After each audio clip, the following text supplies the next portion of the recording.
इसके पहले मैं दशावतार के ऊपर एक वीडियो बना चुका हूँ, वो देखने के बाद ही ये वीडियो देखो। और यहाँ पर 3 बातें याद रखो। फर्स्ट और सबसे इम्पोर्टेंट, हमारा मेन फोकस होगा सिर्फ और सिर्फ नॉलेज पे। सेकंड, हम यहाँ पर गॉड्स होते हैं या नहीं, ये बात पर डिबेट नहीं कर रहे हैं। थर्ड, मैं ये नहीं साबित कर रहा कि बाइबल से ज़्यादा कुरान है या कुरान से ज़्यादा भगवद गीता। मैंने ये बात इसलिए बोला कि मैं यहाँ पर हिंदू पुराणस के बारे में बात कर रहा हूँ, तो इसका मतलब ये नहीं हुआ कि सिर्फ हिंदू रिलीजन ही ग्रेट है। बहुत लोग इसे गलत समझ लेते हैं। कुरान, बाइबल, भगवद गीता, ये तीनों पढ़ने से हमें रिलीजन्स या भगवान के कंसेप्ट से ज़्यादा नॉलेज का कंसेप्ट ही मिलेगा। भले ही इंसान एजुकेटेड नहीं है, लेकिन एक इंसान को सक्सेसफुल लाइफ जीने के लिए ज़रूरत की सारा नॉलेज पुरानास में होता है। इन माई ओपिनियन, एक इंसान क्रिश्चियन है तो उसे सिर्फ बाइबल का नॉलेज लेकर नहीं छोड़ना चाहिए, बल्कि उसे सारे रिलीजन के होली बुक्स का नॉलेज लेना ज़रूरी है। ट्राइनिटी गॉड्स में से 3 गॉड्स, ब्रह्मा, विष्णु और शिवा, तीनों भगवान के पास अपने वाहन होते हैं। फर्स्ट लॉर्ड ब्रह्मा, ब्रह्मा जी का वाहन है स्वैन, और स्वैन का यूनिक क्वालिटी है, स्वैन को दूध और पानी का मिक्सचर दिए तो सिर्फ दूध पीकर स्वैन पानी को छोड़ देती है। वैसे ही ब्रह्मा इस दुनिया में नॉलेज को वेस्ट से सेपरेट करते हैं। सेकंड लॉर्ड शिवा, शिव जी का वाहन है नंदी। अगर आप नंदी को ऑब्जर्व किए तो नंदी के सारे क्वालिटीज़ इक्वल होते हैं। For example height, weight, speed, energy, power, furiosity etcetera. Shiv ji के कैरेक्टर को हम नंदी के क्वालिटी से देख सकते हैं। थर्ड लॉर्ड विष्णु, विष्णु जी का वाहन है गरुड़ा मीन्स ईगल। ईगल में इतनी यूनिक फीचर्स है कि जितने कोई भी क्रीचर के पास इस दुनिया में नहीं है। उसमें सबसे मेन फीचर, भले ही एक ईगल कितने ऊंचाई पे उड़ रही है, जमीन पे रहने वाली चूहा या पानी में रहने वाली मछली को फोकस करके एक सिंगल ट्राई में पकड़ती है। वैसे ही श्री महाविष्णु भी ऊपर से पूरे दुनिया पे नजर रखते हैं, परफेक्ट टाइम पे नीचे आकर राक्षसों को डिस्ट्रॉय करते हैं। ये बातें मैं इसीलिए बता रहा हूँ कि सबको ये कंसेप्ट समझने के लिए पास्ट में कई सारे ऋषि और पुजारियों ने मिलकर पुराणों को बहुत सारे इंटरेस्टिंग स्टोरीज के फॉर्म्स में लिखे थे, लेकिन हम उनके ट्रू मीनिंग को नहीं समझ पा रहे हैं। विष्णु जी 4 हाथों के साथ शंख और चक्रों को पकड़ते हैं।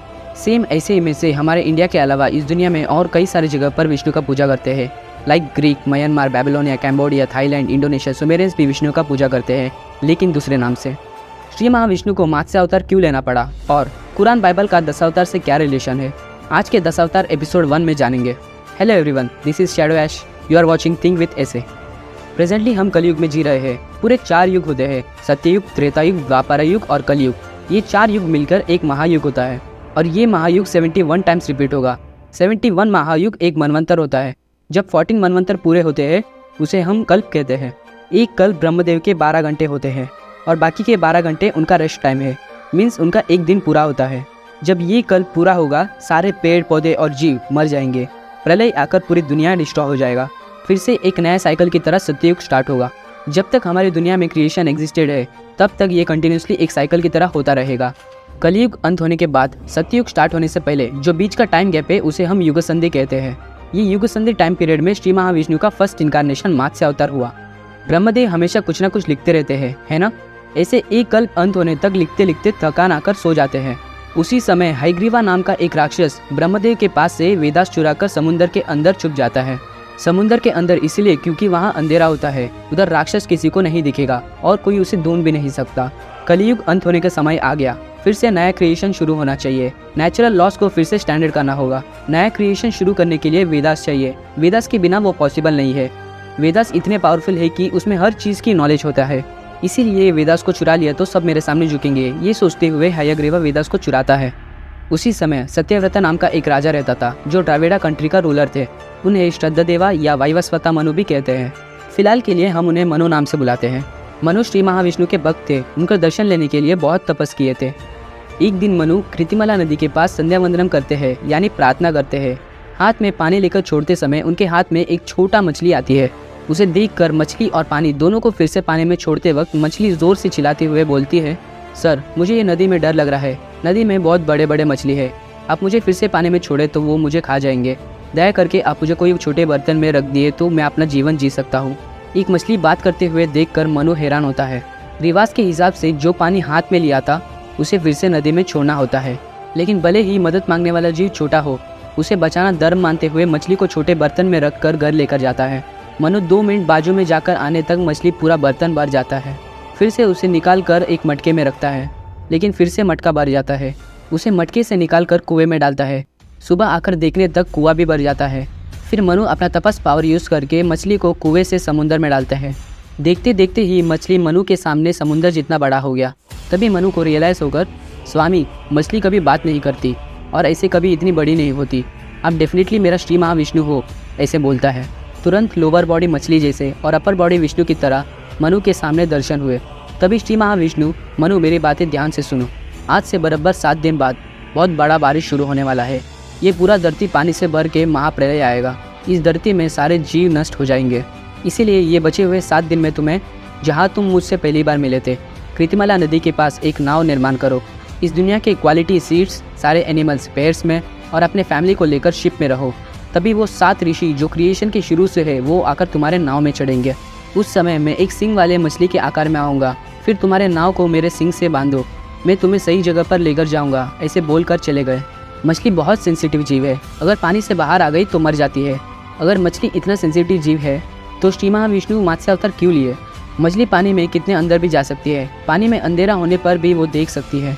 प्रलय आने पर बहुत बड़े बड़े लहर आती है, सिर्फ और सिर्फ मछली ही लहरों के सामने से तैर सकती है, और तो हयग्रीवा छुपे हुए जगह को बहुत आसानी से ढूंढ सकती है।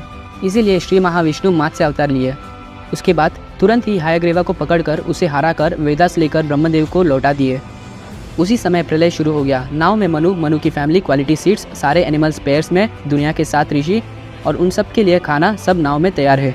मत्स्य अवतार उस नाव को लेकर मलाया पर्वत के पास छोड़कर चले गए।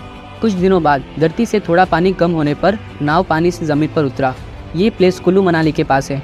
उधर मनु के नाम पर एक टेम्पल भी है। अगर आप कभी कुल्लू मनाली गए तो उसे एक बार देख कर आओ। उसके बाद वो नाव से उतरकर दुनिया के 7 ऋषि चले गए।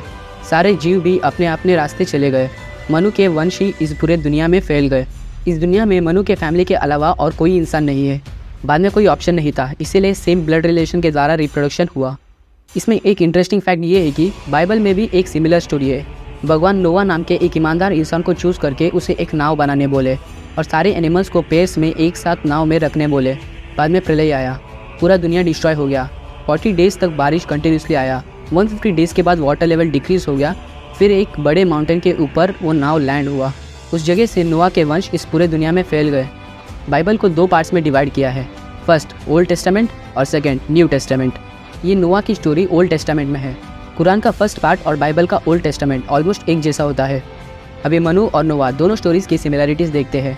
सबसे पहले सत्यव्रता, उनके नाम में ही ट्रूथ है, मतलब उस समय के सबसे ईमानदार इंसान थे। बाइबल में भी नोआ को सबसे ईमानदार इंसान बोला गया है। दोनों को प्रलय आएगा ये बात पहले ही पता चलता है। इस दुनिया में उनके फैमिलीज के अलावा और कोई इंसान नहीं है। दोनों के नाव डिस्ट्रक्शन के बाद माउंटेन्स के ऊपर उतरे थे। इसका मतलब हमें ये पता करने की ज़रूरत है कि बाइबल, कुरान और हिंदू पुराना सब एक ही बात बोल रहे हैं, सिर्फ उनमें नाम ही अलग है। हम ये लोग बिना समझे एक दूसरे से लड़ रहे हैं। सिर्फ कुरान, बाइबल और हिंदू पुराना से ही नहीं, कुछ और होली बुक्स में भी ऐसी स्टोरी है। इससे हमें ये पता चलता है कि हमारे एंसेस्टर्स हमें अच्छे बातें समझाने के लिए सेम स्टोरीज़ को सबके कल्चर्स में बताए हैं। एक व्यक्ति के वाइफ को राक्षस लेकर चला जाता है, लेकिन वो व्यक्ति राक्षस को हराकर अपनी वाइफ को फिर से लेकर आता है। ये स्टोरी ऑलमोस्ट सारे कंट्रीज़ में है। मैं कौन सी स्टोरी के बारे में बताना चाहता हूँ आप समझ गए होंगे। भले ही एक छोटी मछली को बचाने के लिए अपना रिवाज या कस्टम को साइड में रखते हुए धर्म की तरफ रहने वाले मनु को प्रलय जैसे बड़ी मुसीबत आने पर श्री महाविष्णु उनकी जान कैसे बचाए, वैसे ही एक इंसान धर्म की तरफ चलते वक्त कुछ खो दिया हो, लेकिन प्रलय जैसे बड़े प्रॉब्लम्स आने पर भगवान से उन्हें ज़रूर मदद मिलेगा। एंड लास्टली दशावतार सीरीज में सेकंड एपिसोड श्री महाविष्णु का सेकंड इनकारनेशन कूर्मा अवतार पे आने वाली है। सो नोटिफिकेशंस ऑन रखो और तो प्लीज़ वीडियो को लाइक, कमेंट और चैनल को सब्सक्राइब कर दीजिए। Thank you so much. जय हिंद।